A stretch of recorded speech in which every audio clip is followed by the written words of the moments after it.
لہذا اس دین خلقی کے درمیان میں بہت سارے لوگ ہیں جنہوں نے رعایت کی اور بہت ساروں نے نہیں کی، جنہوں نے نہیں کی وہ فاسق قرار پائے۔ تو فرماتے ہیں کہ لہذا وہ لوگ کہ جنہوں نے دین کی اطاعت کی رعایت کیا ہے وہ اللہ کے توسط سے بھی اللہ نے بھی ان کو خراج تحسین پیش کیا ہے اور ان کو اجر کا وعدہ دیا ہے۔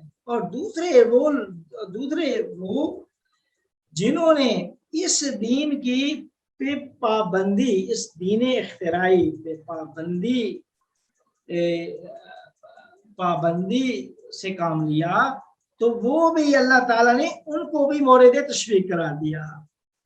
پھر ان کی مذمت کی کہ جنہوں نے اس دین کی رعایت نہیں کی۔ تو بس دین تاسیسی جو اللہ کے دین پہ لوگ عمل کرتے ہیں، دین تاسیسی نماز روزہ کی عبادات کو کرتے ہیں، اللہ ان کو بھی ان کے بارے میں بھی اجر ذکر کرتا ہے، ان کو جنت دی جائے گی، دنیا میں ان کو یہ دیا جائے گا، جہاں آخرت میں یہ ہوگا۔ تو اسی طریقے سے یہ دین رہبانیت کی بھی جو لوگ رعایت کرتے ہیں تو اللہ تعالیٰ ان لوگوں کو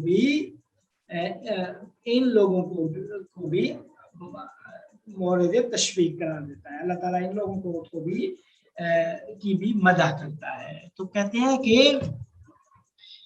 یہ دین کیا کہتے ہیں رہبانیت، پھر فرمایا یہ رہبانیت دین خاص ہے۔ ابن عربی فرماتے ہیں کہ یہ خاص کا دین ہے۔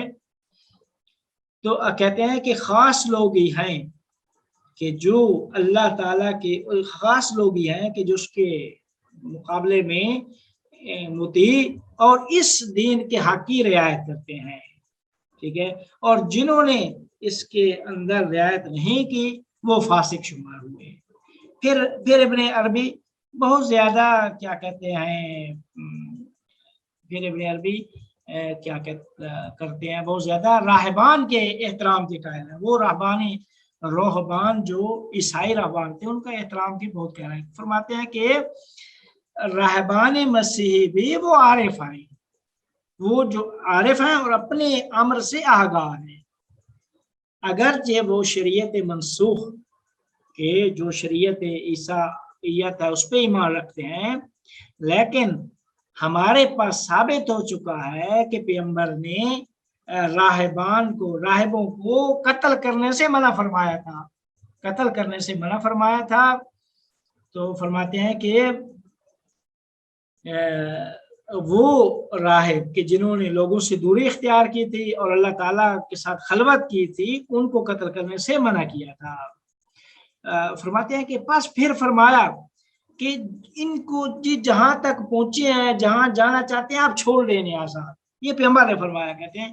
تو یہ جو پیغمبر کا فرمانا ایک لفظ مجمل کو استعمال کرنا اس بات کی دلیل ہے کہ ان کے بارے میں کوئی خاص دستور نہیں ہے کہ ہم ان کی مذمت کر دیں۔ کیونکہ پیغمبر کو معلوم تھا، پیغمبر یہ جانتے تھے کہ یہ اپنے امر سے آگاہ ہے، ٹھیک ہے۔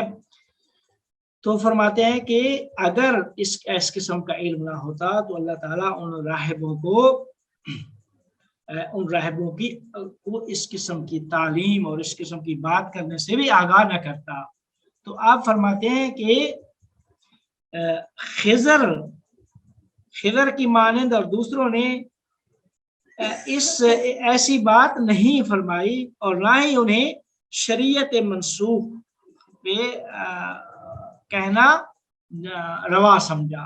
یہ پھر بات کرتے ہیں، پھر آگے فرماتے ہیں کہ یہ جو آگے پھر فرماتے ہیں کہ وہ جو تجربہ مانوی، یہی دین رہبانیت ہے، یہ وہ شریعت میں جو ہم ایمان رکھتے ہیں اللہ اور رسول پر اور اعمال کرتے ہیں، یہ ان کے علاوہ ہے۔ اور کیا کہتے ہیں وہ فرماتے ہیں کہ وہ مجاہدت جو شریعت پہ عمل کرنے سے حاصل ہوتی ہے وہ برتر، اور ان کو برتر جانا، اور اپنے کلام کی تائید میں جنید بغدادی کا ایک کلام لے کے آئے۔ فرماتے ہیں کہ وہ ایک صرف فیض مانوی ہے، فقط جو شریعت کی شرائع کی پیروی کرتے ہیں اور خاص عقیدہ جن کو عطا ہوا ہے، یہ فقط مانوی فائز کے قائل ہیں، فقط ان کے پاس مانوی فائز ہے، در حالی کے دوسرے لوگ ان کے پاس فائز مانوی الہی ہے کہ جو مخصوص ہے شریعت محمدیہ کے پیروکاروں کے ساتھ۔ تو فرمایا انظر الی شرف برسہ محمد، تو کہتے ہیں کہ پھر ابن عربی اپنا جو اسلامی تجربہ اسلامی، یعنی جنہوں نے اسلام دین پیغمبر کی شریعت پہ عمل کر کے، پیغمبر کی شریعت پہ عمل کر کے، اس کی کلی شریعت پہ عمل کر کے یہ مانویت اور رہبانیت کو اختیار کیا، وہ لوگ برتر ہیں، ان کو برتر شمارا دوسرے ان سے۔ کیوں؟ فرمایا پھر کہ کیا کہتے ہیں، یہ جو پیغمبر کے پیروکار ہیں یہ ان کو یہ چیز عطا کی گئی ہے، اور جو شریعت محمدی صلی اللہ علیہ وسلم کے پیروکار ہیں وہ دوسروں سے افضل ہیں۔ اس قسم کی بات پھر کی، اور آخر میں اس بحث کو ختم کر دیا۔ تو کہتے ہیں کہ اب کیا کہتے ہیں، پھر ایک بات اور بھی آخر میں کی کہ جس طرح چونکہ عرفانی ان کا نظریہ ہے ابن عربی کا، وہ ہر چیز کو حل کرنے کے لیے آیان ثابتہ سے تمسک کرتے ہیں، ہر ایک کی عین ثابت اور اسماء الہیہ، چونکہ اسماء کی آیان اور وہی حاکم ہے اس جہان کے اوپر، تو وہاں پہ پھر ذمہ داریاں اور اختیارات کی بات کرتے ہیں انبیاء کے بارے میں۔ وہاں پہ در حقیقت وہ فرماتے ہیں کہ انبیاء کی جو آیان ثابتہ ہے ان کا تقاضا یہ ہے کہ ایک طرف ان کا تقاضا یہ ہے کہ فطرت آدمی کی خدمت کریں اور بدن روح کو امراض روحانیہ سے پاک کریں، تو دوسری طرف ان کا ایک آیان ثابتہ کا تقاضا یہ ہے کہ دین کی خدمت کریں۔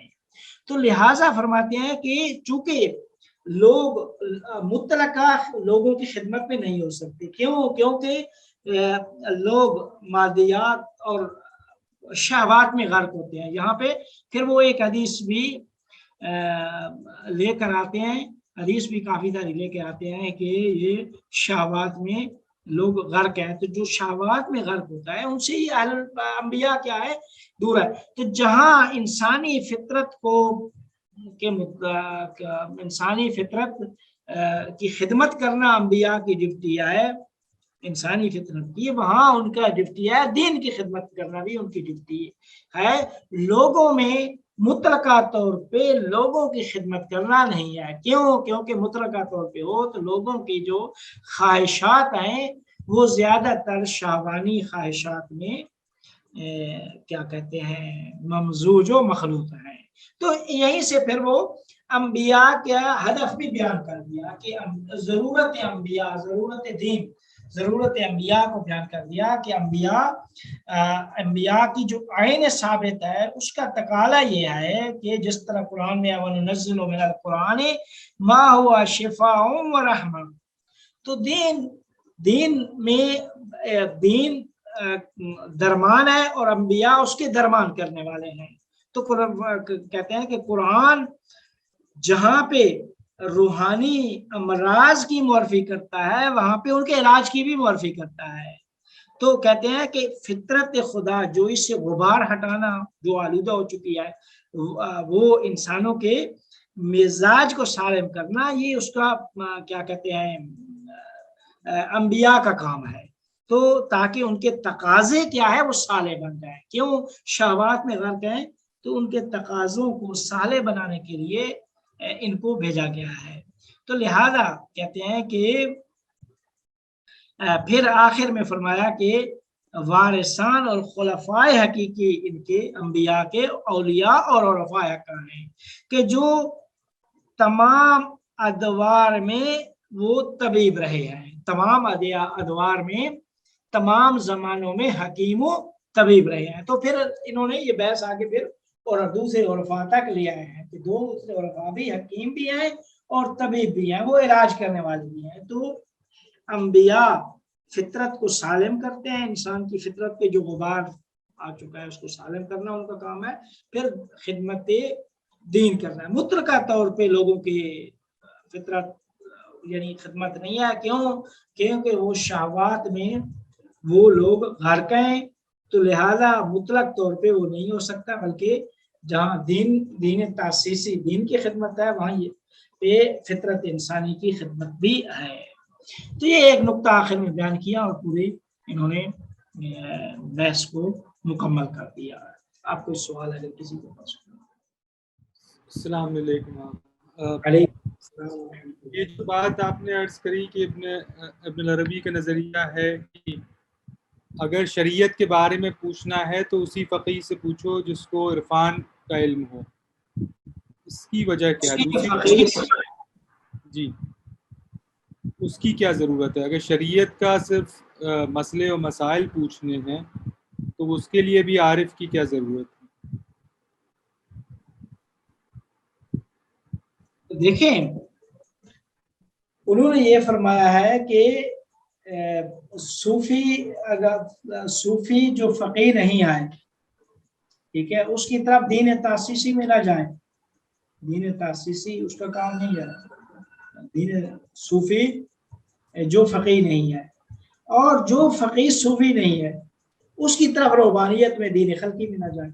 یہ بات ہے. میں یہ سمجھا کہ شاید یہ کہہ رہے ہیں کہ جو شریعت جانتا ہے اس سے بھی شریعت نہ پوچھے جب تک وہ عارف نہ ہو. تو دوسرا سوال یہ تھا کہ رہبانیت کو اللہ نے جو آیت ہے وہ اس میں تو ایسا محسوس ہوتا ہے کہ اور انہوں نے رہبانیت کو ایجاد کر لیا, تو اس کے معنی تو یہ ہوئے کہ یہ ایک بہت اچھی چیز نہیں تھی, انہوں نے بنا لی. شیخ الاکبر جو ہے اس کو اچھا بھی مان رہے ہیں کہ اس میں سے کچھ اچھی بات تھی جسے اللہ نے اچھا مانا. دلیلیں بھی دے رہے ہیں کہ رضوان من اللہ, یہ یعنی اس میں دلیلیں بھی دے رہے ہیں کہ نہیں یہ ربانیت ایک اچھی چیز ہے جو عرفا کے توسط سے ہے, لیکن پھر اس کے کچھ لوگوں نے برا بنا دیا اس کو. یہی